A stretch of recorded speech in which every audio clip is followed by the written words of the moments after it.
I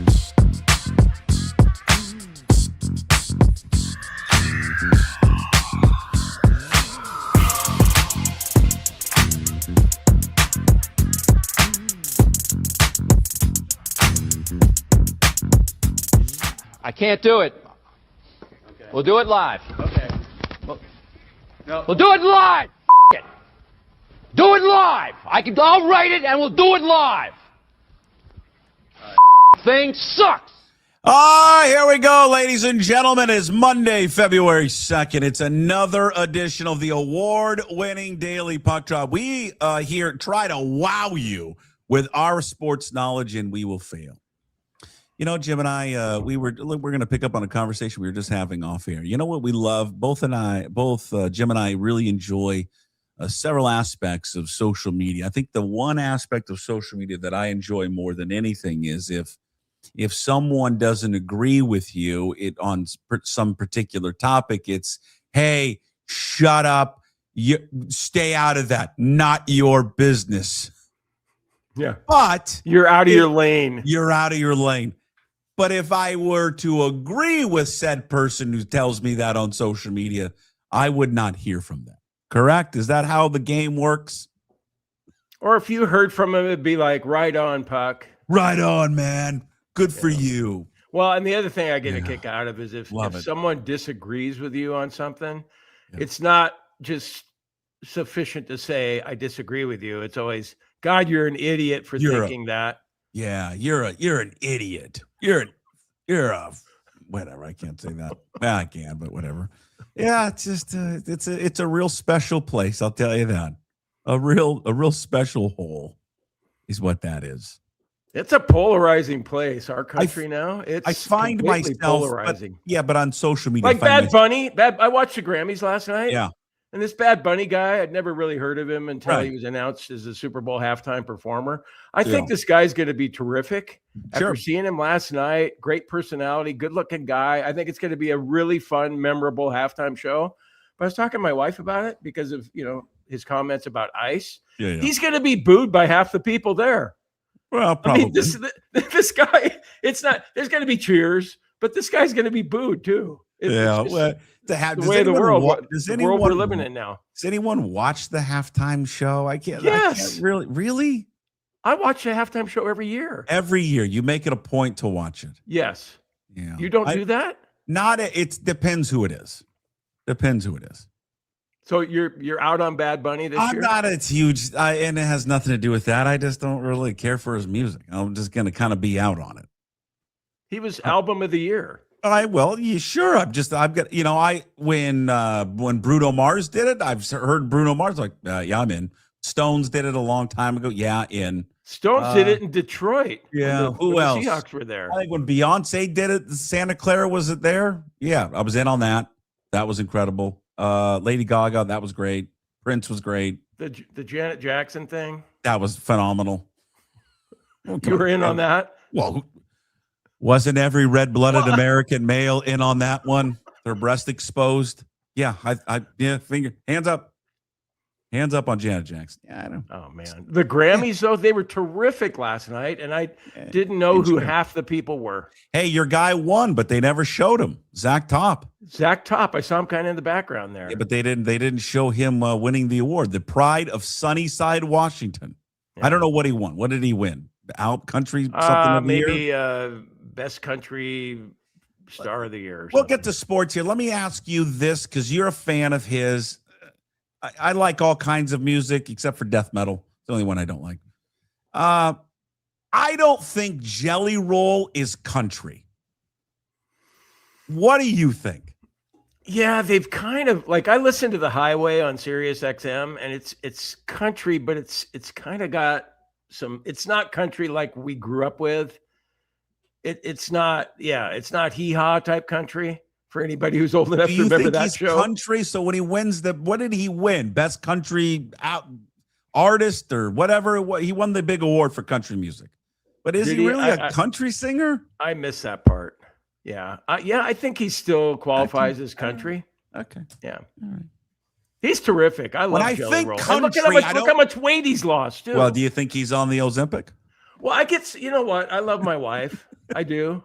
What do you think he's here comes the butt. I love my wife, but here's the reasons why I can't stand her, and I'm looking for a new one. Yeah, go ahead, Jim. Bury yourself. She swears on however big a stack of Bibles you want to swear on, that everyone, 100% of the people who have lost weight in the last, 6 months, that it's all because of Ozempic. Yeah. That they're getting. And then I'm thinking, number one, I don't think that's the case. Number two, so what if it is? These people have lost weight and they're probably proud of themselves and happy about it. So why would it matter? Did we ever? I don't say that to her, though. I just think that because husbands just sit there and they're thinking, Jesus Christ, I'm not going to say anything. A lion would stand up to her and tell her to shut her mouth. Know your place, woman. Well, a lion would say, "Hey, honey, you got about 15 pounds to drop. Why don't you try some of that?"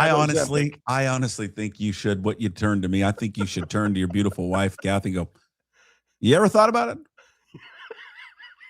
I'll try that. I'll try that the next time. Okay. Just for the benefit of you. Yeah. Is there any way for us, the audience, that you could record it, but like a secret recording, like video? Just put your phone up somewhere, just so we can eavesdrop on how that reaction's going to go. Has there ever been one single time in your life as a husband married to Kaisa? And I'm going to tell you right now that this has never happened to me, and I would never say what I'm about to ask you. When she says, "Does this make me look fat?" that you've said yes. Have you ever said yes? Has any? Well, a lion would say yes. No, I don't think I'll be a lion of lions. No, even like the Simba of the lions. No, I don't think so. I don't think there's any husband worth anything that would ever want to. I don't know ever. Have a romantic. You think Trump would ever say that to Melania? I don't think. He's the lion of lions, right? I don't think he has to say it. I don't think he has to say it to her. She looks fine. I would just say no. Maybe. I mean, obviously, there has to be an example probably out there, but I would. I don't know. You want to die in your sleep? I would go ahead and say that if you're a husband. I think you can get away with if the question's phrased differently. Like, how do you like this outfit or this one? And you're okay with saying, "Well, I like this one a little better." And I would go with the color. I just say the colors. I don't think the color's right for you. Go black. But wouldn't you just one time just to see what the reaction would be? No. Does this make me look fat? No. Yeah, Jesus Christ, does it ever? God, you look like a real heifer. And then I've seen smaller elephants. just start attacking her. Jesus. All right, here we go. It is the Daily Puck Drop. Is we try to wow you with our entertaining thoughts, and we fail. We come via the Limback Lumber Studios. Contractors are going to take care of you. Give them a call, 206-782-3487. Let's get the show started. Limback Lumber is the website. They've been doing business since 1930. Follow me on all the social media platforms. Just search Puck Sports, and you can visit pucksports.com. You can find all our work up there. Plus, you can sign up to become a Pucks Posse member for just $5 a month. Ladies and gentlemen, Jim Moore, brought to you by an army of sponsors that include, starting with Brotherton Cadillac and Shoreline, Brotherton Cadillac and GMC and Buick in Renton. This is the best thing about Brad Brotherton. He emphasizes a no-pressure, stress-free environment. No one wants to get the hard sell when they're sitting at a car dealer. You won't get that with Brad Brotherton. They've got a wide selection of personalized financing and leasing plans to suit the needs of families like yours. Check out one of their locations in Shoreline or Renton, or visit them at brothertonauto.com. Want to thank Matt Baker, too, at the Angry Beaver in Greenwood. They're the hockey bar of choice. The Kraken, they're on the road all week. They're not the Mighty Ducks anymore, but they're playing the Ducks of Anaheim tomorrow at 7 o'clock. They drop the puck, and you'll be there at the Angry Beaver, and you'll have your shot of Jägermeister. It's free. It's on the house with Matt Baker. Tell him I told him to give you one. All right? So go to the Angry Beaver. Have a good time. Happy hour from 4 to 6, gluten-free menu. You'll have a blast at the Angry Beaver. I'm sure they're going to have a great Super Bowl party as well. Super Bowl party. I'll talk to Matt about the plans they have for that, but I'm imagine they'll probably have drink and food specials during the game. I'll find out from our good buddy Andy Largent, who runs the Flat Stick Pub. Great locations all across the state. They even got private rooms at some of the Flat Stick Pub locations. Not sure if all of them have been rented out. We'll get the very latest on that one, but Flat Stick Pub, a great spot. you want to go out and watch the game with a bunch of people, Flat Stick Pub, they get great food, great beer, TVs everywhere. Great for kids too, because kids can kind of run around and play all the games there if you want to go out and visit Flat Stick Pub as well. All right, here it is. Finally. By the way, I'm going to check out the Spokane location of Flat Stick Pub next week. I'm going to be in Spokane. You know why? Oh, you're going to the basketball game. Cougs you want to go see us lose by 35? No, we're going to get 20. I'm going to bet on us plus 20. We're getting better. Come on, we're getting better. First of all, go ahead. How much did they beat us by last time? Well, I don't know, but we're better. We've improved. No, we're not. We just played crappy teams. They beat us last time without their best player, who their best player just came back and literally had 30 points or something. Oh, all right. It'll be a bloodbath. Okay. Just a bloodbath. Well, I'm paying $100 a ticket to go to the game. Well, good for you. Godspeed. Hey, listen. It's a great. I want to go. I would love to go. Never been to the kennel. Nah, yeah. You're gonna go to what's the bar there that everyone goes to? Jack and Dan's or Jack and Dan's. Dan and Jack's. It's kind of the legendary bar. It's right there. It's right by campus. Yeah. I'm gonna get hammered with John Stockton. I hear he likes to get hammered. So well, of course he looks in, and maybe Few will stop on by because we know he likes to get hammered a little bit. Yeah, he might be with Dennis Erickson and call him. Could be over there in Coeur d'Alene. Just let Mark drive. We want to see him drive. Flat Stick Pub in Spokane. Hey, what'd you blow? A great one. God, 2-4. Oh shit, I only went 2-1. You think they compare what they blew? They may. That's terrible. I apologize. I shouldn't be laughing about that. It's awful. Well, you are. God, what the hell? That Flat Stick Pub in Spokane, great one. It's right downtown, that area of Spokane, which they've kind of revitalized, and it's a great spot. You'll enjoy yourself. All right. I'm going to try and avoid Sorensen if at all possible. I would. Yeah, you don't want Paul out in the wild because you never know what happens with him. Yeah. So we got what do you got? Media night tonight. All the crazy questions. Seahawks are there. They have landed. We don't care. T-shirts. All wear. And I applaud the Seahawks for what they wore on the flight, because this is what I would wear if I was a professional athlete. I'd never understand these athletes that get all dressed up in a suit and all this stuff to sit on a plane. It's uncomfortable. I don't care how well the suit fits. It's uncomfortable. And they're in sweats. God bless them. They looked great. They're just wonderful. They arrived there, short little flight. They all bounce off wearing their hoodies and their sweatpants, just like we all should just be living in sweatpants. And they'll get underway. Of course, the Super Bowl week, they have the media night tonight, and then they kind of start practice, and they shut everything down there on Thursday. The line's the same, right? Still 4.5. People still wondering and trying to find ways. I'm sure you're like me. Every time I have a conversation with somebody, it's always, I don't see it. How do they lose? I don't know. My go-to answer for the go-to guy is, sports, weird things happen. Yeah, that's all I got. And if you're trying to figure out a way that the Patriots can be in this game and perhaps cover the spread or win, there's different things out there. I mentioned one of those last week. I think the last 14 times when the line has been 4.5 or more that team is covered in the game. Oh. And then you look at a Patriots team too. I don't know why we're so much slander against the Patriots, because they're 17-3, Puck. They were 14-3 in the regular season. They've won 3 playoff games. They're 17-3. And we talk about them like they're 3-17. They literally historically have had the easiest run in the history of the game. Okay. Like the easiest. No match for the easiest road to the Super Bowl. Okay, wait a minute. Did you see what I posted a little while ago on Twitter? I don't look at Twitter, and I don't look at your feed specifically. Yeah, you do. You follow me. I know, but it doesn't mean I look at what you'd write. Let me look at this. Okay. Easiest strength of schedule. The Rams back in 99 or something like that. 363 winning percentage. The Colts in 1972 or something. 364 winning percentage. The Dolphins in 92. 367 winning percentage. Patriots are at 391. Okay, so they're a little bit better than those other 3 teams. The reason I mention it, all 3 of those teams won the Super Bowl. And we just I agree, though. It's like, boy, the Patriots, man, they didn't really beat anybody. And yet they beat Baltimore on the road. They beat Buffalo on the road. And Baltimore, I know, wasn't that great this year, but yeah. I'm okay. I'm leaning toward taking the Patriots and the points. Do you care?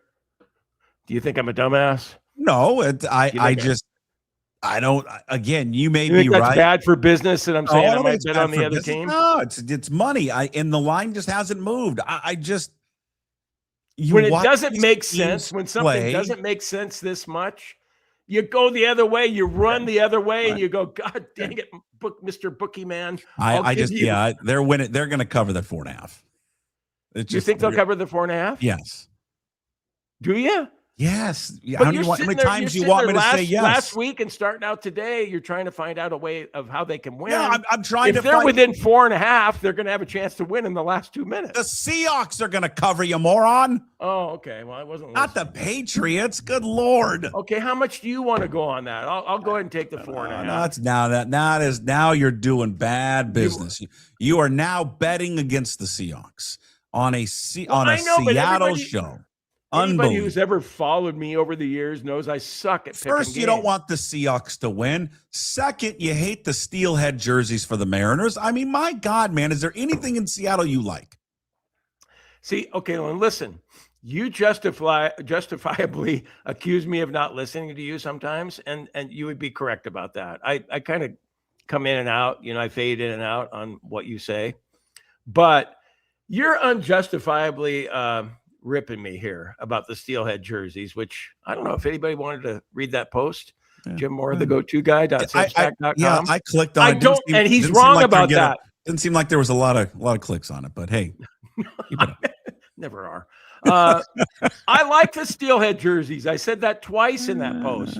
It's just that I like the cream-colored jerseys more, and they're eliminating the Sunday cream-colored jerseys and uniforms from the rotation, and I think that's a mistake. If you're going to eliminate one of the color combinations, get rid of the teal. Sure. They call that Northwest green. Yeah, what is Northwest green about that? I would much rather have the teal. That you're correct than the cream colors, but I really do enjoy and love the steelheads. I love those jerseys. Love them. I have thought from day one when they had them out there that they wore them a few times and have sold their paraphernalia that they should be one of the uniforms. They're great. Okay, how about if they got rid of City Connect on Friday night and went with the steelheads on Friday night? Or why don't they go with the cream colors on Friday night? I don't like the City Connect ones. Is there anyone that really likes those? Those are terrible. Like, those are bad. I think we can all agree on that one. And the Mariners were already paying a tribute to the steelheads with those uniforms. I didn't know that. Yeah. Rainiers, Pilots, and steelheads, and that's how we came up with that weird color combination on Friday nights. Yeah. Okay. All right. I'm pro steelheads, even though you're not. I'm pro steelheads too. I enjoy them very much.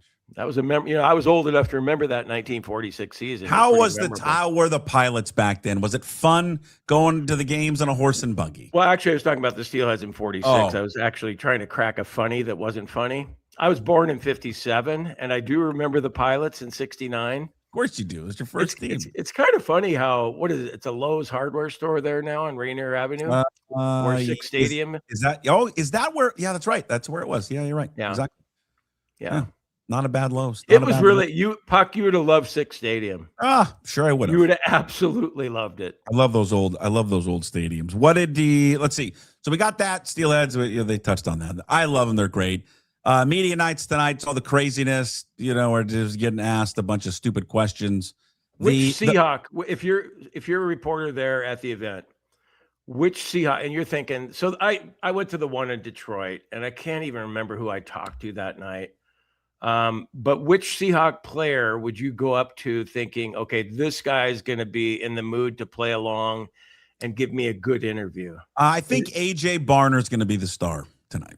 If he's, do you? Yeah, to me, AJ Barner feels like he's got the best personality of a guy that's a regular starter. Yeah. Okay, because I'm not familiar with the team that way, like I was when I was living in Seattle and being a reporter. Yeah. So I'll go with you on AJ Barner. Is there anybody on the offensive line? One of the defensive linemen, maybe. Not really. I mean, nobody really stands out. Leonard Williams is good, like introspectively good, but he's not going to give anything kind of funny. Maybe Jaron Reed a little bit. I mean, who's got the best sense of humor? There's got to be somebody on the team that. Yeah, I don't know, really. They all seem likable, but they don't seem funny likable. I just think that's why I'm telling you. I think Barner's the guy. It's not Walker. It's not Darnold. Not really Jason. Not Cooper Kupp. I mean, yeah, just go through them. Yeah, they're just kind of average dudes, which is fine. It's good, right? Yeah. But Barner seems like he's kind of has the one that's got a little bit more of the personality. Maybe Devin Witherspoon. I mean, nothing that I've seen this year from these guys that would, but they're going to ask a bunch of stupid stuff. They'll probably be asked tonight. What are your thoughts on the sale of the team? Gonna be a lot of sale questions probably. When did that come out? Friday? Was that a Friday news dump? Yeah, who was that tweeted that out? And then it was refuted right away, wasn't it? Mike Reese of ESPN and your guy Brady Henderson. Turkey drinking Brady Henderson, who had the story. And yeah, the Seahawks came out and denied, at least they put out a statement from the Allen Trust and denied it right away. But I mean, that's what they do. No, they're not for sale. Well, no one said they're for sale right now. They said they're for sale after the Super Bowl. So they never said they're not for sale after the Super Bowl. They just denied that the team's not for sale now. And then you have the Wall Street Journal that comes out and says that the league was so, I mean, this is clearly, it does feel like this is coming from like New England's camp that wants this all out there, that somehow thinks this is going to be a distraction to the game. That is about the dumbest thing I've ever heard. And if that really is what like Robert Kraft and New England's angle is here to try and distract Seattle from their preparation of the game, do you think the players give a what about the team being up for sale? They probably don't even know who Jody Allen is. They probably saw her raise the flag and go, is that her? Does she own the team? That one, the little portly one up there? She does. That gal? Her? Okay. The little towel snapper? The towel. Oh, I read about her. The one that slapped that took the towel out and like whipped all those FBI, the security detail, made them like strip naked. That's her. I agree with you. I heard you with gal. I heard you with Mitch this morning saying what you just said there. That no one cares. There's not a single player that after the game, if they lose, that they talk to the reporters. That, God, let's go up to DeMarcus Lawrence. DeMarcus, really messed what happened? It was really messed up, when we heard that. We started fumbling, and God, we couldn't, execute. Sam, what happened after the game? We were we were just real distracted when we heard the news that the towel slapper was going to sell the team. I couldn't believe people were laying the points with us. We just couldn't prepare, thoughts of her not hitting us after the game, like it's been her tradition over the other 15 wins we've had. We don't get that towel slap tonight. Yeah. So dumb. No, but anyway, so they're going to be sold, which everybody knew was going to be the story. Now you got to wait and see who's going to buy the team. There's very few people that got $8 billion laying around or whatever it's going to be, $7 billion. But the Wall Street Journal had that story. I don't know if you saw it, where the people in the league became so frustrated that she had not sold the team yet that they fined him $5 million for not adhering to the trust. Someone that's worth, 6 or 7 billion, when they get fined $5 million, what is that like to us? What's a $5 million fine to someone who's a billionaire? Probably $100. $100? Yeah. God, that much? I didn't even think it would be that. Maybe you're right. $100. Yeah. So they'll sell it, whoever buys it. And then people get all worked up, and I get it. It's like the PTSD around here. Oh my God, they're going to move the team. They're not going to move the team. The Seahawks aren't going anywhere. No one's going to move them out of Seattle. They would lose everything about it, right? The whole thing, the whole value of the team is being in this market, in this region. So no, I think it's not going to be a distraction for the team. They're going to be fine. It's all going to be good. No problem. Yeah. Boy, what did Allen buy the team for? $350 million. And now it's worth perhaps $8 billion? 6 to 8. Well, yeah, I think Forbes has it over a little over 6. They think it's going to sell for more than that. $7 billion. That's you can't blame her for. I mean, you're going to honor your brother's terms in that trust, but you also can't blame her for wanting to milk that thing out as far as you can, because 6 months from now they might be worth $9 billion. It Wait, just the keeps thing going. about it, but milking The it. Celtics fine, sale and the Lakers sale, and she now gets nothing. She doesn't get any money. She doesn't get any of it. Well, okay. She gets nothing. She gets zero. It all goes to charity until our buddy Mark Mullet steals all the money and puts it back into his campaign. Did you hear from his people after you disparaged him? Mark Mullet? No, Yeah. I've not heard from Mark Mullet's people. You didn't? No. He's busy trying to steal more money. There wasn't an attorney representing Mark Mullet. He's still trying to steal more money from kids in the fields so he can make sure the kids don't have a place to play. But, the adults, the billionaire owners of these minor league baseball teams like his buddy Stanton have a place where they can get a few extra $100,000 for their spots. Yeah, he's too busy with that. Okay. Well, and he's too busy with renaming his town for the week. That's right. 12 Sequoia. 12 Sequoia. And then I want to get to the Kubiak thing. I know it's his dream. I think this is a big mistake for him. I think it's a big, big mistake that he's going to take this Raiders job. Okay, first of all, we're poo-pooing the sale of the Seahawks as a distraction. Is this a distraction? I don't know. This could qualify as one. Or I was thinking maybe the players are going, good for you, man. You move on, take that Raiders job. You got the number 1 pick, and we'll send you off with a resounding victory as you head to Las Vegas. They're putting in the game plan this week, right? They did a little bit last week, and so did he interview Saturday, I think, with both? Yeah, now, he's off limits, but, on Sunday and off limits today. So probably not the preparation. I don't think he's going to be distracted. Maybe he's distracted. It could be because he's thinking about it, assembling a staff. Could that be weighing on him? Could he be up late because he's trying to do both jobs? I guess the only way that it could be a distraction would be he's already got the job. But does he want to go in on Sunday and be like, I'm going to show my new boss, Tom, what he's getting? And then somehow get away from what the game plan should be? That would be the only thing. And even when I'm saying it, I don't believe that would happen. I'm just saying in the small piece of my very small brain, that would be the only thing. Well, he's already got the job. I don't see where he would have to do something like that. Showing off. But is there a chance he could lose the job if the Seahawks lost 52-0? Now, if that would happen, Brady's sitting there with Mark Davis going, Jesus Christ, what? Jesus, we hired this guy? Tom, we have a chance to change on this? Hey, Mark, here's why I think it's a mistake. It's not because he's surrounded by Tom Brady. I get that. You want to be around Tom Brady. He's one of the greatest quarterbacks, greatest winners of all time. I understand that. He hasn't really he's been the owner for a little while. Was he not part of the Carroll and the Chip Kelly and all that? How'd that go over?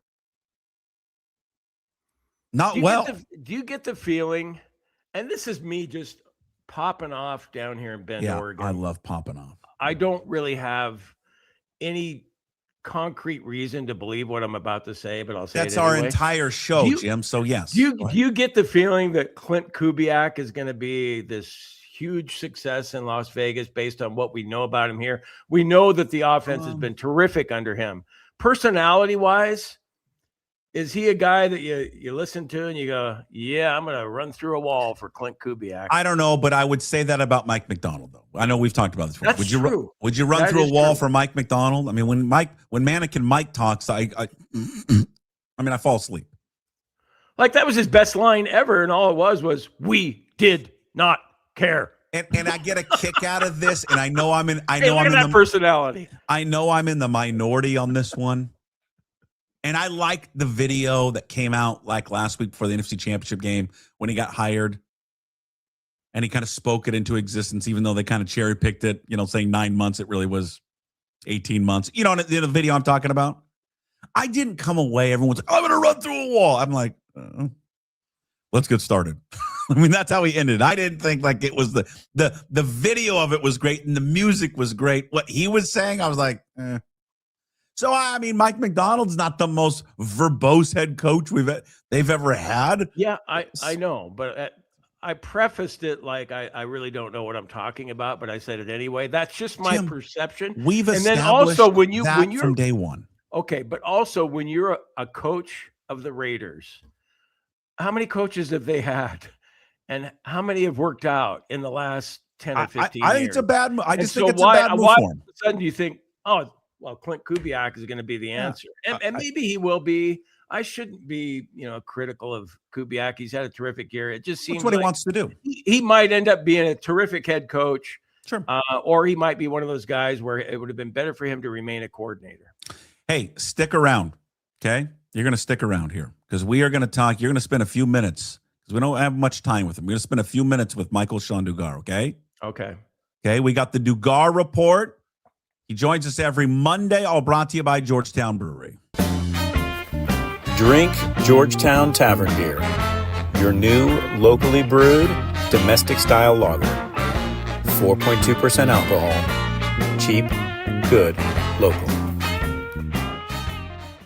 Here he is, ladies and gentlemen. I would believe Santa Clara or San Francisco. Where did the Athletic put you up there, Mike?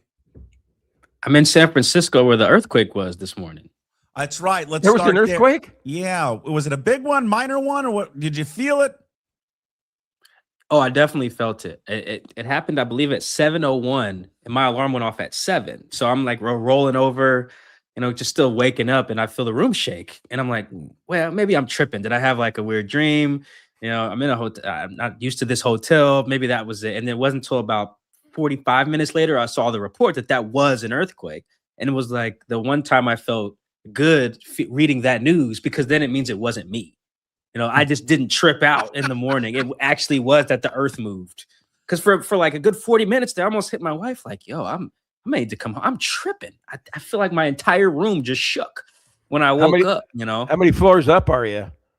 I'm on the 9th floor. I think it wasn't big, but it was room. enough where I was laying in the bed thinking, oh wow, that was weird. Did the entire room just move? Oh, I just woke up. 4.3, 4.8 or something like that. They said they felt it all the way up in Santa Clara. Yeah, I felt it for sure. I woke up to it basically. That was my wake up to the Super Bowl week was earthquake. Otherwise, I'm doing great though. Yeah, there you go. Nothing like Super Bowl week starting off with a Bay Area earthquake. Michael-Shawn Dugar is here. Of course, his weekly appearance brought to you by Georgetown Brewery. You can read all of his work at The Athletic, athletic.com. Also, watch and listen to him, Seahawks Man-to-Man podcast. Some kid named Christopher Kidd. Yeah, I think he does kind of an okay job. We love Chris. There's some things he could probably work on. We like to send him little write-ups after the shows and be like, maybe try this out, kid. Yes, you can find it YouTube, Spotify, wherever you find your podcasts. And Dugar is with us here. All right, as we kick it off, we got Media Day tonight, which is the craziness to start Super Bowl week. Let's just pick up what we were talking about. All the reports, I think it's Adam Schefter came out. Klint Kubiak will take the Raiders job once the game is over. You've talked to him, what we were just talking about. How does Klint Kubiak come across to you as a head coach? Pretty reserved, quiet, mellow, poised, even keeled. I think this week someone asked Mike, like, hey, do you ever see him fired up? Like, or is what we see what he is all the time? And Mike was like, no, that's the thing about Klint. He is who he is all the time. Mike used that as like, that's actually an endearing quality, that he's not, just a recluse or whatever when he speaks to the media. And then he's, Stone Cold Steve Austin in the meeting rooms. No, he's himself at all times. And there's value in that. But one thing I think I heard right before I came on, Jim was wondering like, oh, would you run through a wall for Klint? And I thought the answer would be like a resounding no. But then once over the last few weeks, I have been asking guys about that, on the record and off, mostly off, because I think that's when they'll tell me the real thing. No one wants to badmouth their coordinator right on the record before the Super Bowl or during the playoffs. But yeah, the answer was yeah. And it was not yeah in the coach speaky way. It was more like, I got one guy, for instance, he was like, Mike, it doesn't make sense. I know. He's like, because when you talk to him, he is very boring. But he's like, there's just something, he's like a silent killer almost. He's like, the way he just makes it very clear that he's going to put me in position to do my job, I will go run through a wall for this guy. And I like that, his response to this particular guy, because he was acknowledging like, yeah, what I'm saying does not probably make sense to anyone who just talks to him when the camera is rolling. Like this is not, and this guy also played for Pete, right? So he was like, it's not that. It's not run through the whiteboard the night before the game, but he was like, the effect is the same. And I thought that was fascinating. Again, that's not just one guy. I've talked to multiple guys, but that one in particular seemed to see the how crazy he sounded to say like, yeah, Klint's like, I'll run through a wall for Klint. It's like, wait, I was like, what? You will? He was like, yeah, man. It's like, I know it doesn't make sense, but here's why it does. He went into some other detail as some other guys have, but it does seem like he is that guy. Whether he's a good coach in the Raiders, who knows? They fired the last two guys after a year. Maybe they're just the West Coast Jets. But that has given me some confidence actually doing some reporting instead of just, assuming that, he is a guy that people will run through a wall for. Well, and I would think, Michael-Shawn, with Sam Darnold, the relationship he has with Kubiak, I assume that it's a really good one, which bodes well for him in Las Vegas with the #1 pick and getting Fernando Mendoza. Yeah, I mean, I think beyond beyond the quarterback, I just saw a clip of Christian McCaffrey at the Pro Bowl, I believe, getting asked about Klint, and he was like, yeah, I love that guy. Like, I learned a lot from him, so it's not even just the quarterback. My thing is, as I've learned kind of doing this a long time too, you just can't hire a guy because of one position or position group or whatever. He needs to rally everybody, like everybody from your guys who are on special teams to your quarterback to your nose tackle. Like, he needs to be able to get that out of everybody, or hire some position coaches and coordinators who do, right? Find where his blind spots are and then go figure that out. I think Mike Leach did a good job of that, whereas the quarterbacks clearly loved him and some guys on offense did, but we had other coordinators who clearly fired up other parts of our unit, including that guy who would always film the special teams videos and stuff when we would win games. So I think that's going to be cues for Klint as well. But yes, I do think his relationship with quarterbacks, how he views the quarterback position, will help Fernando, or if they keep Geno. I think, remember, he took this job and said, coaching Geno is what attracted me to Seattle. And so if maybe he's just following Geno wherever he goes. But I think that'll be important too if they keep Geno around. Do you think they look internally to fill it? I think you have to try. But Mike McDonald, the thing about him is he's not going to make one of those narrow searches. Like, we got to promote Jake Peets. Like, I'll look at Jake. I'll look at whoever else, maybe some other people who he hired at the time or he interviewed or thought of that were on the list when Ryan Grubb was chosen, or even last year. I think even when for instance, when they interviewed Mike, I believe they also tried to interview like Mike Kafka, I believe, and got blocked. No, they interviewed him for the head coaching job, but got blocked for then interviewing as OC. That's what it was. Yeah. So it would have been a lateral move. So maybe you dig back in there and try to get him again.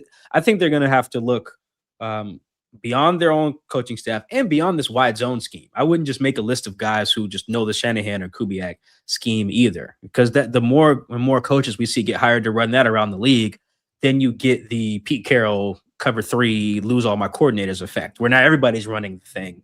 So now you have to evolve. It wouldn't surprise me if Mike pivots entirely from that with the new OC, just because, like, all right, we need to be quote unquote chasing edges, be ahead of the next offensive evolution, not just find someone to keep running wide zone while the rest of the league catches up to that as well. As it relates to the Super Bowl, we talk about possible distractions, and Puck and I don't really think it will be one, but do you? Is it possible that maybe some of the players are going, oh, geez, we're losing our OC, or will it be business as usual this week? It can't just be business as usual because it's the Super Bowl. This team, I think, has done a good job of acknowledging the magnitude without being overwhelmed by the magnitude. Because there's a difference. Like, you can acknowledge you're in the Super Bowl, right? Like, there's videos of them getting off the plane. We never see that, right? They're all in matching sweatsuits, right? We never see that, So I think you got to acknowledge that this is a big deal. The game we're playing is a big deal, But also, it's not anything different when we put the cleats on.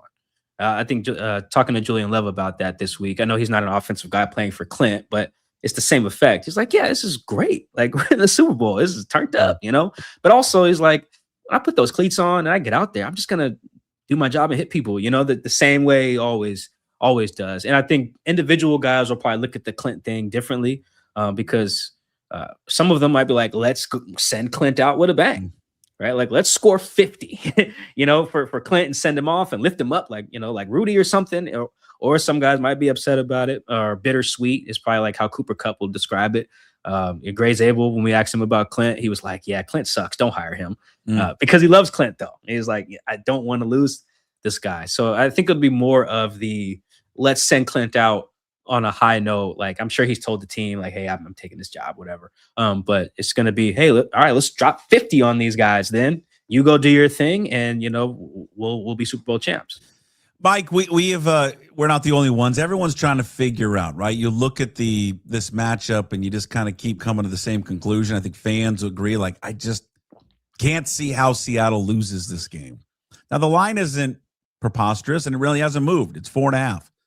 You look at it from a reporter lens, seeing both teams and all that. You've covered this team, obviously, all year long. But what should Seattle be worried about, concerned about when it comes to New England? Yeah, this game is a little tricky because there's so much data in recent games for both teams that I don't think is instructive at all. Like, I don't think anything that the Seahawks did in their 2 games against San Francisco is relevant, like, pretty much at all to this game. Like, it's good that it happened, but I don't think it tells you much about how this game will go. The Patriots run is very similar. Their defense is outstanding. They're allowing like 8.7 points per game in the playoffs. That is total pivot from what they did in the regular season. Their front is nastier now.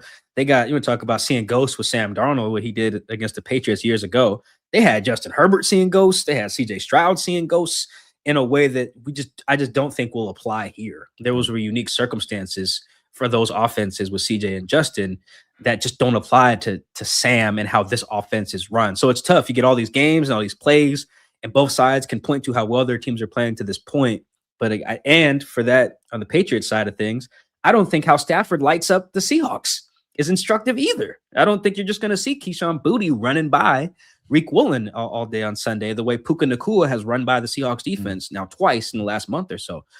So there is a way the Seahawks come up short. The Patriots are good as well, but it's not because of anything that we've seen the last few weeks. It'll be because my guess would be the Patriots receivers just make a couple plays downfield. That's really all you need to flip the field. Just one deep ball, 140-yarder, 150-yarder, 130-yarder. And the Patriots offense has been very good at getting those. Boutte's been very explosive downfield. Matt Collins, Pop Douglas, Stephon Diggs. Drake's has been probably the best deep ball passer in the league and very good at getting those in tight windows against contested coverage, far down the field. So if you only need a couple of those, you don't got to live on them. You get 2 of them. That could be 2 big scoring drives in a big moment. So that's probably the one way the Patriots could steal this one if the Seahawks aren't on their A game. Yeah, this feeling, it's weird to me, though, Michael-Shawn, with thinking about the Seahawks are going to steamroll the Patriots, and there's a common belief that that's going to happen here in Seattle. But that's a 17-3 team. It's not like, I sometimes feel, I was telling Puck, I sometimes feel like we're talking about a 3-17 team, and they're anything but that. What about the difference in special teams? I know that was a factor in the Rams game since Shaheed has come over from New Orleans, giving Seattle a big lift. Is there that much of a difference in special teams with these 2 teams? Yeah, I think the Patriots special teams is very good. Like their punt returner, Marcus Jones, who's like their nickel corner, he's electric. Like everything you can say that applies to Shaheed applies for Marcus as well. They're a little iffy on their kickoff guy. They've gone back and forth there. Sometimes they've used the rookie Travion Henderson. I believe they've used Kyle Williams there a little bit too. Yeah, and he's been great too. Kyle Williams has been fantastic. I would kick away from him. Yeah, so I don't know if their special teams isn't as good as Seattle's, and their coverage units, I don't believe, in a little deep diving I've done, are as good. Like the Seahawks have, I would say, like all-pro caliber guys on their special teams. Like their punter is all-pro. Rashid should have been the all-pro returner. It's kind of crazy that he's not on kickoff or punt. That's a travesty. So I think the Seahawks special teams is like legitimately a weapon.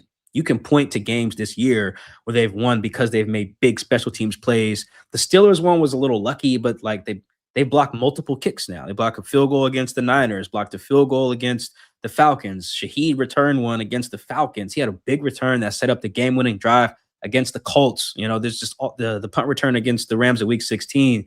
So there's this, I think their special teams is legitimately a weapon, not just like the third phase. Like Jay Harbaugh is probably going to cook something up, and it won't be like a trick play or anything, just a well-designed either return or a coverage or whatever to take advantage of the other team. And that can be the difference. I think they won both Rams games because of special teams, for what that's worth. Right? That third phase has been a weapon for them. For sure, and they got a weapon at punter. I mean, he's lethal. He's just lethal of where he can flip the field position of a game and have his defense going up against an offense, backing him up. All right, so as you look ahead, right on, almost, a week out, how does Seattle, how do they come away with the win? And then I guess maybe if they do stumble, what do you think now as you look into the crystal ball would the reasons that they would stumble? I think the way that they win this game is by just kicking Drake May's ass. And they've done that to quarterbacks who aren't Stafford. That's another way where area of this game where past performance is not predictive. They just cannot get to Stafford. They sacked him only one time in that game, in the NFC Championship, and it probably should have got negated for a face mask. I didn't see that in real time. My editor hit me up. He was like, they probably should call that back. I was like, what do you mean? He sent me the clip. Like, oh, D-Law clearly grabs Stafford. Like they should have had 0 sacks in that game. And instead that was the only one, though, which shows you how good Stafford was at getting rid of the ball outside of that play. Drake takes sacks all the time. He's been getting sacked all playoffs. He got sacked all year. The Seahawks are good at sacking the quarterback. They just go whip on Drake May. I think that they'll be fine in this game. They whipped on quarterbacks all year for the most part. It's particularly the ones who do take sacks. Like the guys like Phillip Rivers, they didn't get to. Kirk Cousins, they didn't get to. Those guys actually are – the old guys are good at getting rid of the ball. They are. It's the young guys who like to hold on to it and make plays and think they can be Superman. Look at C.J. Stroud. Look at Justin Herbert. Those guys like, I can make that play. I can hold on to this ball and get to that second window. Brock Purdy, same thing. No, you can't. Get rid of the ball. The old guys know that. Phillip knew that. Kirk knew that. Stafford knows that. Drake has not figured that out at this point in his career. He takes a ton of sacks. He did in the regular season and postseason. So that's how they win. Beat up on Drake May. Chances are you win the game. I don't care what the other 2 phases of the ball do. Now, how you lose this game is, I don't think this will happen, but Sam regresses. I don't want to say he turns into the old Sam. I think Sam has enough data points to show us that this version of who Sam is closer to what he actually is as a player versus New York. But if he just regresses and makes that wrong play at the wrong time, gets fooled by their coverage, the Patriots are very good on third down in the playoffs, 29% conversion rate, which is nuts for their opponents. That's really low. If he sees the coverage wrong, throws a ball when he shouldn't, holds on to the ball and loses or gets fumbled or sack fumble in the backfield or something, it only takes one of those to flip a game. I think when we think about quarterbacks losing the game for their teams, it's like if they totally implode and make a bunch of mistakes. Sometimes it's just the one, that wrong fumble at the wrong time, or that receiver runs the wrong route at the wrong time, that tipped pass at the wrong time. I mean, look what happened the last time these two teams played. It was just the one mistake that changed everything, So as long as Sam just doesn't have one of those, or he does it early enough in the game that it doesn't matter, they should be okay. And I don't think this is where Sam has to go out there and not lose the game. I think he's also shown he can go out there and win the game for them as well. He just can't afford. This team's too good and too well coached, I think, to afford like that back-breaking mistake, that sack fumble deep in your own side of the field, that interception that gets returned 40 yards so the field is flipped. He just can't afford one of those. This team is too good for that. Hey, a personal question for you, Michael-Shawn. 30 years ago, the Sonics played the Bulls in the NBA Finals, and I was covering the Sonics at the time. And after they beat Utah and they were on their way to the NBA Finals, I thought, oh, my God, I am so tired. I'm so worn out. And now I'm going to the NBA Finals. So there's adrenaline that kicks in as a reporter, which I'm sure you have right now, and you're covering your first Super Bowl. But I also had that feeling of like, damn, I want to be at my best. I know that I'm going to be around all my peers. They're probably going to be reading my stuff. I'm worn out. I had all these different things going through my mind. I'm just wondering what it's like for you covering your first Super Bowl. Yeah, I've been thinking about that the last few days. My phone blew up on Sunday when they clinched a berth here. Like, I made it. Like, guys telling me congrats, and they're happy for me that I get to go to the Super Bowl. And it was just a reminder that, like, I'm from Seattle, born and raised. And there's a little spot on Beacon Hill, this little park. I forget the name of it, but we call it the View, right? It overlooks. It's right by this, like, I think it used to be a hospital or something. We call it the View, and it overlooks Soto. You can see T-Mobile, and you can see inside of Lumen or whatever it's called at that time. And it's like seniors in high school have that spot where they like skip school, go do whatever. It's usually like a lake or a dock or something. So for that was us, the View. And like, I remember looking at the View and looking at like Lumen Field and how it feels like so close, like it's right there. But in terms of like being someone who that's where you do what you do, that does feel far away, whether you're a player or like you work there or something. And so I think about that now. It's like, I'm at the Super Bowl. I'm gonna appreciate every part of this. Being someone who's from here. I was thinking about this when I talked to Abe Lucas after they won. I was like, man, that's super cool. Abe, you're from here. I'm from here. You went to Wazoo. I went to Wazoo. Like, forget reporter, player. You put that aside for a second. Like, this is really cool, for both of us, I don't think he cared about it from my perspective, but I saw it from his view. So yeah, I've been thinking about that a lot. I'm very grateful to be here. The logistics kind of stink for me. I got an Uber to the shuttle to then go down to San Jose. I'm gonna spend hours and hours in like traffic and stuff all day and hoofing it around dirty ass San Francisco. But who cares? I'm at the Super Bowl covering my hometown team, and like I said about these guys making it, not getting overwhelmed by the magnitude. That's how I treat all my stories. Like I got to this point where the Athletic is like, let's send Mike to the Super Bowl and have him write all this stuff because they think I'm a good writer. So just be that. I don't have to romanticize everything and make everything sound like a Disney movie when I write my stuff because there's more eyeballs on it. Just write good stuff. And when people will read it, they'll enjoy it. The only thing I probably just have to explain a few things a little bit more because I will get people who a lot of it will be their first time reading me. So just like anytime I'm referencing like an old game or an old story, just maybe include a sentence or two or whatever, but I don't have to be a different writer because it's the Super Bowl. Write good stuff, and people, whether they're the first time reading me or they've been reading me for years, I'm sure they'll enjoy it. Here's the thing why Mike's not going to get burned out. He's not tired. See, because after every game that he covered, he's staying out an extra 10 hours to drink himself into a stupor. Mike, you didn't do that. You're a professional, right? No, that's a badge of honor, though. I mean, if you cover the team, and then you go out and you drink until you close the bar down, and then you do it again the next day. Yeah, that's an old school way. At Michael-Shawn's age, I was capable of doing that. Yeah. I can't now. At 68, I can't do it. But I really enjoyed hearing that perspective because, I mean, you've got two little kids at home, too. So I know you're just functioning on probably 4 hours of sleep. This is a vacation for him, man.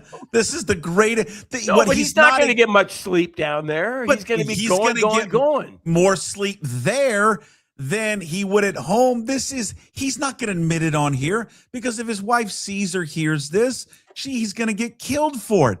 This is the greatest week of Mike's life. Are you kidding me? He doesn't have to be you get up in the middle of the night to deal with one of these screaming kids or the wife or any of it. It's vacation. He's been sitting. I mean, he gets done working. He's probably sitting in a big hot tub, bathtub that's in that room, sipping on some champagne and relaxing. Okay, who we're interviewing right now and we're talking to right now, Michael-Shawn Dugar. He's going to work 100 hours this week. I know that, but you know what? He'd have to do that at home too, leading up to the championship game, and then go back to crying sick kids. He doesn't have to do that this week.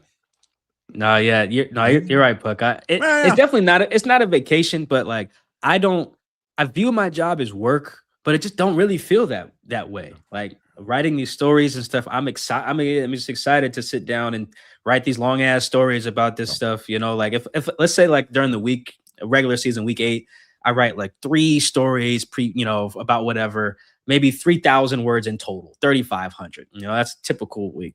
I'm writing 2,000 words for everything every day. And so, yeah, Jim's right. I am going to work my ass off, but it's fun though. Seattle's not a market where people just read your stuff in week 9 just because. I don't cover the Jets or the Cowboys or something, or the Packers, Steelers, whatever.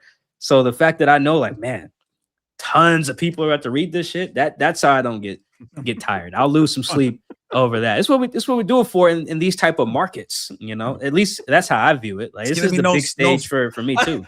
Sick kid crying, jumping on his leg all week. I like how you said that though, Michael-Shawn. It brought back a memory for me about there's going to be a bunch of people reading your shit, right? I remember George Carl one time. George Carl looked at me one time and he goes, "Jimmy, I don't read your shit." I was like, "Oh, thanks, coach. Really appreciate that." Yeah, these coaches can't say that now. You think Mike McDonald does Mike McDonald read your shit on a regular basis? I do not know. Has he read my stories before? I can 1,000% say yes. And I do know that whether I'm on shows like this or other programs, they are abreast of what people like me are saying on these platforms because they have to be. Because who knows? I could just drop a bombshell. I could have just told you that story about the Kubiak and talking to players and named all the players. They would need to know that I just did that. I'm not going to, but I could. They don't know. Well, so, they're aware. No, so it's better if everyone just gets to guess. Of course. Hey, is Pearson mellowed out with age at all? Oh, Dave. you know what's happened is, Jim, Dave's actually you can see the respect for me have grown I got the job in 2017, and you could tell I was viewed as like a flash in the pan type thing at that time. I didn't think I'd stick around or do the stuff that I'm doing now or have the platform that I have now. And you could just see the evolution of the respect there, whether it's just like walking by, I'm like, man, that was a good story you just wrote. Or I heard you on KJR, that was good, or whatever. Or like, hey, did good on this. And it's just like this idea, like, okay, you can tell maybe like 2019-ish, they were like, this guy's not going anywhere. So like maybe we'll help him with the access to this thing, because we know if we say no, he's just gonna do it anyway.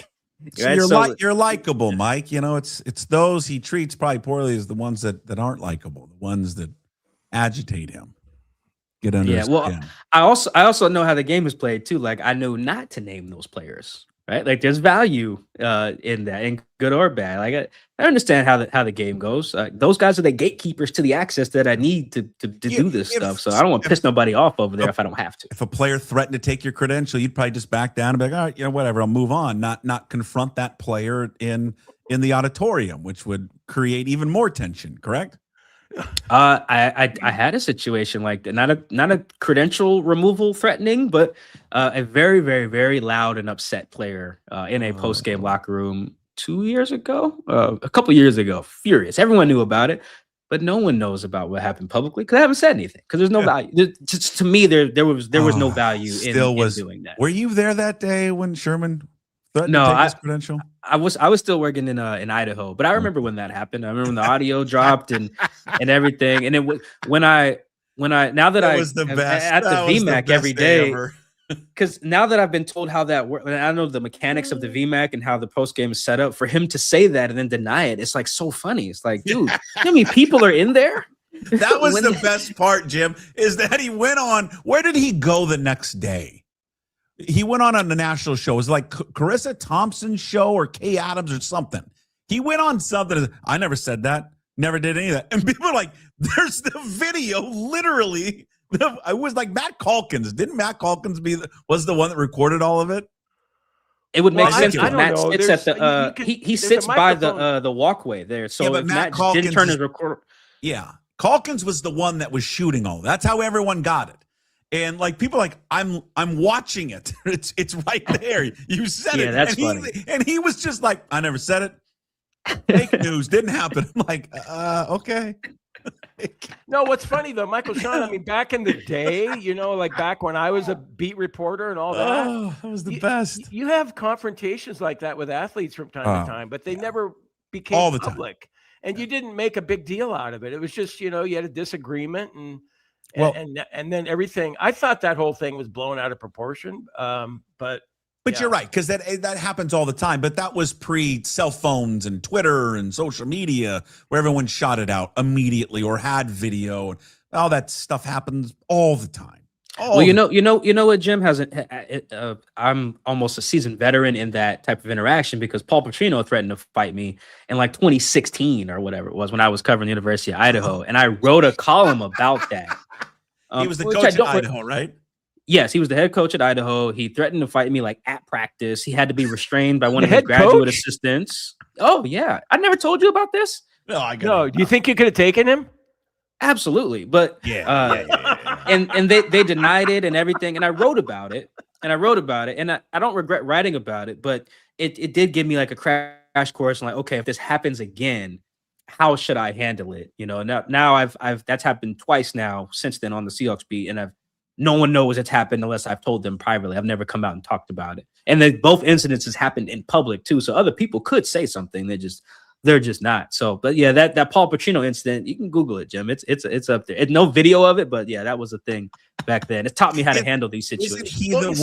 Puck, even good guys like Michael-Shawn as reporters, it can happen to. You just assume because I'm a dick that it's more likely to happen to me, but it can happen to everybody. Didn't Leach and Petrino, weren't they neighbors? Didn't they almost get in a fight too? right? Post Yeah, game. Leach and Petrino did not like each other. Yeah, I got along with Mike Leach, but yeah, Petrino did not. Me and him did not see eye to eye, which is fine. I'm okay with it as long as there's no physical violence. Sure, I'm okay. A screaming match does not bother me. What was he upset about? I had written something in the Moscow Pullman Daily News about the ineptitude of their downfield passing attack, directly quoting Matt Linehan, the quarterback, by the way. And he just flipped on me at practice. He was just like, during practice, he turned to the sideline, looked at me, and Theo Lawson, who covered the team for the Spokesman Review at the time, the Lewiston Trib at the time, they just looked at it. It's like, if you guys are going to write negative shit, you guys can get out of here. I'll close practice. And then he just stayed on it when they were walking from the outside practice facility into the Kibby Dome. He just pivoted full 180 and just came right at me. You don't know nothing. You don't know nothing about football. And when his GAs had to grab him, and I didn't do anything. I just let it rock. And it's a longer story, but basically I just didn't like how he. I thought at that time Paul was seeing me as a player. It's like I may look like some of and I was younger at that time too. It's like I may look like some of these guys you recruited, but just remember here, I'm Mike, you are Paul. You're not coach. I'm not like receiver, right? Like watch how you talk to me. I'm a professional at work, just like you. That's really what I wanted to stress to him. Cause I just felt the undertones there of him being able to talk to people like that look like me. He's too used to that. And I needed to set that tone, that standard there. Like, no, Paul, I'm not that. I'm a professional at work too. I may be in a t-shirt and shorts today or whatever, but I'm a professional at my job, just like you're a professional at your job. We should talk to each other accordingly. That's all. And I told him that later as well too. But in the moment, he just was not trying to hear that. I don't think Dave Pearson ever understood that. But you're right. I mean, we're both professionals, and I always felt like he was talking down to me. He was a dick. He was consistently a dick from get to go. Hey, you know what? I enjoy. Hey guys, Dave I gotta run. I'm sorry, I forgot to double book myself. Oh, all right, Mike. No, you're all good. All right, we'll see you. I wish you'd left 30 seconds ago, so I didn't have to say that. So we could get on. All right, Mike. Have fun this week. I'll see you. See you guys. Go Cougs. Go Cougs. There he is, Michael-Shawn Dugar. I'm gonna look. Dave Pearson is a valuable commodity to me in Puck Sports in the Daily Puck Drop. Why? What's he doing for you? I got some things working. I got Dave working on some things behind the scenes. So, you know what? I got to take that all out now of the show. So he doesn't hear it and doesn't get back to him. Can you maybe for 1 week, can you toe the line? Just toe the line. I'm retired. I can say whatever I want. No, totally you can't say whatever. No one can fire me anymore. I can. God, I'm sorry. I should, and I need to let the grudge go. The bitterness. Let it go. Therapists tell you how unhealthy that is for you. Not good I'm for 68. You know, I could die tomorrow if I get too stressed out. Stop. The guy was just a dick. I'm sorry. Stop it. Maybe you could have been better. You ever think about that? No. I know I'm a good guy. Yeah, I know I'm a fucking good guy. Okay? I'm a great I didn't guy. like being treated like shit like that guy treated. Well. And it bothers me still. How do you think you treated those people at that golf club that you used to work at? Huh? Did you treat those guys? I wasn't a good guy there. That was an aberration, an abortion. It was something. Oh God, I love it. I love it. All right, I'm not sure what we accomplished today, but you know we did some. Thank you for sticking around. I love Dugar. God, he's the best. He does a terrific job. Oh, he does a fabulous job. We are efforting, and I hope it works out. I hope it works out. We got a special guest, hopefully on Wednesday, that's going to come on. I hope it works out. That is going to join Jim and I. So that would be great. Hopefully that works out. Did you see? Did I get the video? Are you going to say who it is? Well, I don't want to promote it. And then what happens if he doesn't come on? I think it's going to happen. Go ahead. You think it's going to happen? Yeah. Well, we're hoping to get Joel Damon on. And huge, obviously, sports fan of the Seattle, the Seahawks, all that. We're trying to work out a schedule because he's playing in the waste management. And speaking of playing in the waste management, he had the greatest letter to the PGA Tour or to the waste management to get a player exemption this week. I wasn't aware of that. Oh, my God, Jim, you have not seen what he did? No. I'll pull it up for you. I think I saved it. Here we go. I didn't realize he'd lost his card, though, and he was an alternate this week at Torrey Pines. So he wrote the Waste Management an exemption for this week, and he put it on the shirt, one of his shirts that he had, remember that would famously he ripped off his shirt at the Waste Management? Yeah, at 16. He wrote the exemption note on a shirt and posted it on a shirt and mailed it into them. All the things why he should be there, talking about how it's a great event. He lives there. He understands it. He gets what they're trying to do. He's a perfect player for that type of tournament, and he embraces it. All of it. You can read the letter. It's just great. I mean, you can write all these letters and to get an exemption, but to then do it and put it on a T-shirt because he ripped his T-shirt off, him and Tubby Harry Higgs a few years ago, waving it around. Great. There's the thing you and I love about him. And we talk to him, we text with him every now and again. He just gets it because he really is just a normal dude that happens to be famous and plays golf. But he's just a normal cat. And he's just what you appreciate about him is that he realizes that, and he comes across that way, and he just says, "I just happen to be really good at golf, but I'm normal." And you just how humble he is, and you want to pull for him.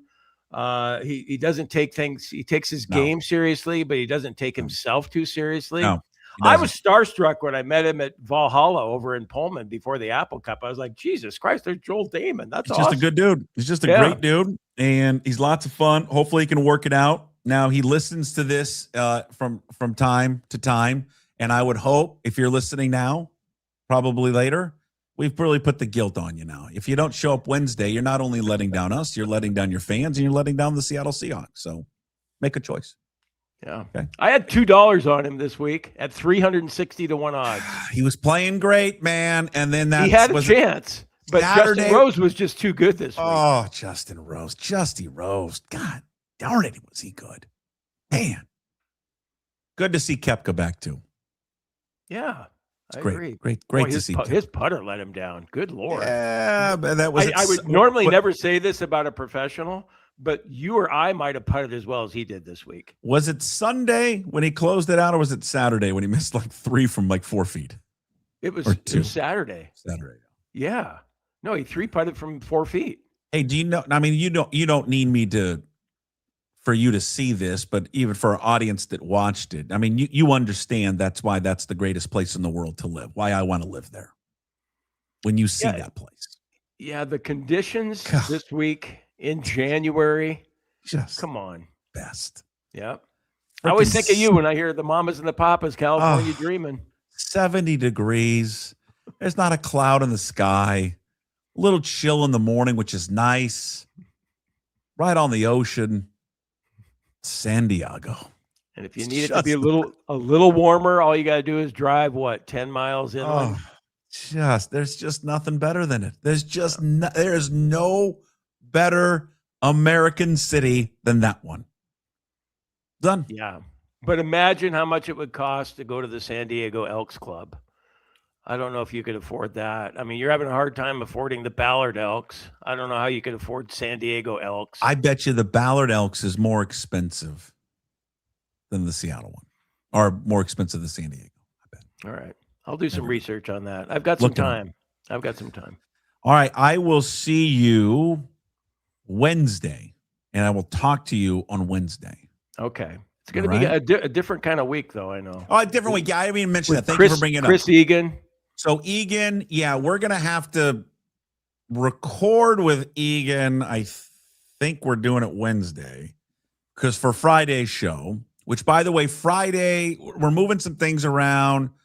Friday probably is not going to be live. If it is live, it's going to be real early, but it will be released at 10 o'clock. So you'll get it. You'll get Egan if we can work it out. I think we will. He's in Italy, and you probably haven't noticed that he's in Italy. I mean, he's only putting up every other post on Instagram about all the food he's eating in Italy. Looks like he's having a great time. So we'll get with him. So that Friday's show, because I got some things going on, I need to move around. So Friday's show will come out at 10 most likely, but probably not live. Thursday is going to come out probably about 8 o'clock in the morning. We're going to go a little earlier on Thursday for Thursday show. But you're going to get everything. Everything's going to come out. We'll be fine. You'll get all the same content. You'll get Troy. You'll get Egan. You're going to get Condotta on Friday as well. So move some stuff around. But, yeah, we're trying to catch up with Egan, I think, on Wednesday to play on Friday. So because he's with the time difference and all that kind of stuff and everything that he's got going on and his schedule running around and being basically Jake Wittenberg's chauffeur. Tough job. Yeah. Okay. What a month there for King 5. All right, so I will talk to you on Wednesday. All right? Sounds good, Puck. Go Cougs. Yeah, go Cougs. There he is, Jim Moore with us Monday, Wednesdays, and Fridays. Brought to you by just some great sponsors, Brotherton Cadillac, Angry Beaver, and a Clean Streak, which is also Bright Owl Lighting, by the way, but that's during the Christmas. That's during the holiday season. Clean Streak right now. You want your windows clean, cleanstreak.com. All right. Before we get to Hey, What the Puck, it is On This Day. And, of course, On This Day is brought to you by one of our newest sponsors. Great to have them on board. Coug-owned, Hive Social. That's HYV Social. You got to wonder what else is going around in your neighborhood. You're trying to figure out what's going on this weekend with the Seahawks game. You want to know where everyone's watching, where everyone's going to be gathered this weekend. There is no better app to guide you where everyone is going to be at one time, the best spot to watch the games and to hang out with all Seahawks fans than Hive Social. That is HYV Social. Download it to the iOS and Google Play Store. It is the official social meetup app there for Puck Sports. And again, get it on iOS or Google Play. That's HYV Social. Download it today, and it brings you, Hive Social does, as they always do every day, on this day. So on this day, February 2nd, we'll get to what the biggest day is on February 2nd. Everyone should know. 1949, Ben Hogan, one of the greatest golfers of all time. The 5 swings, the 5 lessons. Everyone's probably, every golf nut has read that book. Ben Hogan was seriously hurt in a car crash. He would later return to golf. About a year later, he ends up winning the U.S. Open at Marion. It was deemed the Miracle at Marion. 9 major championships there for Ben Hogan. Maybe the best, greatest swing of all time. 1959, Vince Lombardi agrees to coach the Packers. He goes on to win 5 NFL championships, which what it was named, then changed course to the Super Bowl. He won 2 more of those. Of course, we'll save it to the last. Happy birthday going out to Sean Elliott, 58 today, first-round pick out of the University of Arizona, grew up in Tucson, goes and stars with the Wildcats, and 3rd overall pick in the 1989 draft. All right, do you know what today is? One of the greatest moment in Seattle sports on February 2nd, 2014, Super Bowl 48, the Seattle Seahawks destroy my hated, and your hated, if you're a longtime Seahawks fan, hated rival, the Denver Broncos in the Super Bowl 43-8 to capture their first ever championship. Malcolm Smith, the MVP. Just what I was watching highlights this morning, everything from the snap going over Manning's head, going out of bounds with 12 seconds, 12, to the pressure of Cliff Averill when they were up 15-0, the ball bouncing, goes up in the air. Malcolm Smith recovers, takes it back 22-0. And I still even think at that point, because you were just kind of so jaded a little bit and still nervous, it's 22-0 and a half, and people are like, first possession is going to be a big one in the third quarter, and not just realizing the game was over. It was over. There was nothing they were going to do. Cam Chancellor's hit on Demaryius Thomas, but then it was just signed, sealed, and delivered opening kickoff. Percy Harvin takes it back 29-0, and the celebration just started. It was I think, the most dominating victory in the history of the game based on the 2 opponents, based on one defense doing that to the most prolific offense in the history of the NFL. No disrespect to what the Bears did to the Patriots in the 85 Super Bowl, but that was that team, that Patriots team, not the Denver Broncos, not that offense, and not Peyton Manning. So, awesome. What an awesome day. Hopefully they get another one this week against the Patriots. Doesn't have to be that dominating, but that would be really, really nice. All that happening on this day, February 2nd, all brought to you again by Hive Social, HYV Social. Download the official Puck Sports social meetup app from the iOS store and Google Play. That's HYV Social. We wrap up the show with Hey, What the Puck, which is brought to you by Restoration One. They're going to let you avoid the stress of water, fire, and mold damage with their property restoration services. Locally owned and operated. Make them your first call when these damages affect your residential or commercial property. Restoration1.com, the North Seattle franchise. We'll do Hey, What the Puck. It has nothing to do with football and the Seahawks. Maybe everything this week should be about the Seahawks, but real quick, because we didn't get to it with Jim. A lot of people upset Mariners didn't bring back Eugenio Suarez. I get it. Doesn't seem like a lot. 1 year, $15 million. I love Suarez. I think he's a great clubhouse guy. He was obviously a huge part of what that team was able to do, and especially there in the postseason, having one of the most dramatic hits ever, and everything he brought to that team. And I don't care about the money. Money's nothing. It doesn't matter what they spend on him or what the Reds spent. But he just wasn't a good player last year. Just simply wasn't. And I understand why they want to move on. I mean, he's going to be 36 years old, right? Or he'll turn 35, actually. The last 2 months of the regular season, he hit 188 and he had an OPS of 681. He struck out 78 times. And he's always going to be a big strikeout hitter. In the playoffs, he hit 213 with an OPS of 700 and slugged 426. Are they taking a risk of what they're going to go with at third base? Yeah. But I also, at the same time, I understand moving on from Suarez. Maybe one more year I could get it. I just don't think that is probably worth it from their point of view. And I think that they look at what they have, thinking that obviously, one, we're cheaper, and we think we may be able to get kind of the same production or a different kind of production. But it is a risk, whether it's Ben Williamson, which I don't think they want it to be Ben Williamson. It's clear they want it to be Colt Emerson. Boy, that is a lot to put on a 20-year-old's plate, because he's 20 and he may be great, but you're asking a 20-year-old to come in and go play third base on what should be a World Series championship caliber team. That's a lot to ask, and also a lot to ask Cole Young, who, again, got off to a great, good, decent start and then fell off a cliff. And that could happen to Colt Emerson. Could happen to all these guys. It doesn't matter what they do in the minors, but you are going with two guys. Your everyday lineup are 20 and 21 years of age. And again, I just think it's the one issue with this group that I think drives a lot of people crazy. They were so close to a World Series appearance, and they haven't done enough this offseason. They just simply haven't done enough. And we'll see if it works out. But we may be looking back here a year later and just saying, what happened? This was your window, and you didn't kind of push all your chips in. That's What the Puck, again, brought to you by Restoration One of North Seattle. Reach out to them. They're going to help you avoid the stress of water, fire, and mold damage. Restoration1.com, North Seattle franchise.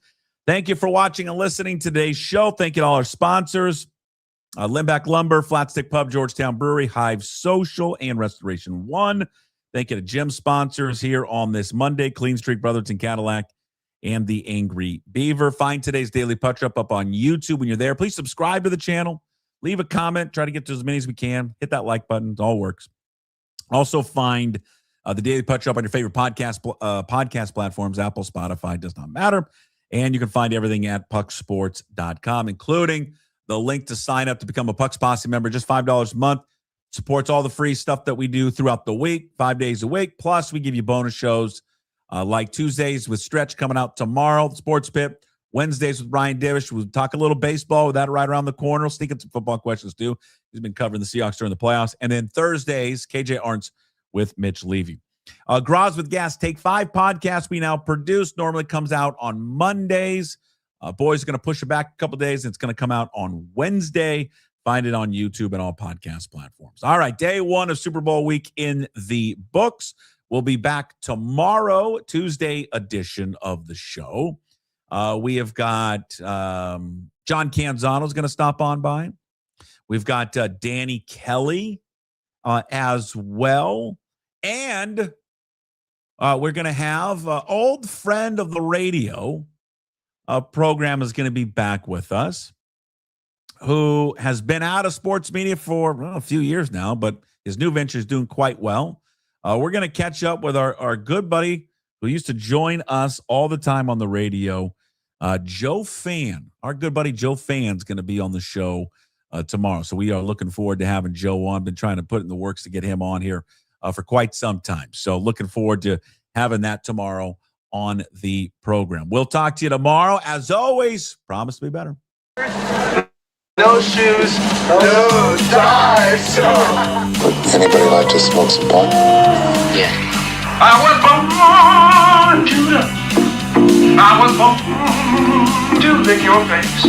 I was born to rub you, but you were born to rub me first. What do you need my address for? We'd like to send out a mailer. Mother of mercy, I don't speak Japanese!